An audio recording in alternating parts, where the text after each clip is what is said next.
ఈశ్వర, పవనేశ్వర, పవరేశ్వర.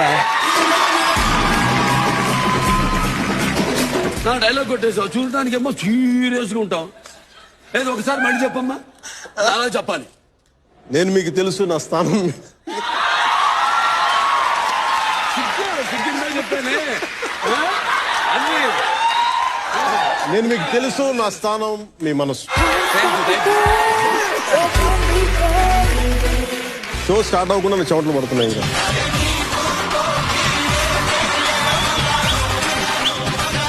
కళ్యాణ్ గారు నిజం చెప్పండి, ఇప్పుడు నా సినిమాలు మీరు థియేటర్లో చూస్తుంటారు కదా?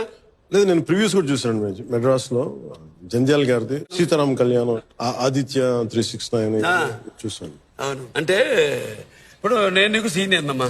ఖచ్చితంగా అనుమానం లేక. ఇప్పుడు నేను కళ్యాణ్ గారు అనలేను. అందువల్ల ప్రేమగా మీ ఇష్టం, మీకు ఎలా పిలవండి అలా పిలవండి. భయ్యాన్ని పిలుస్తా. సంతోషం.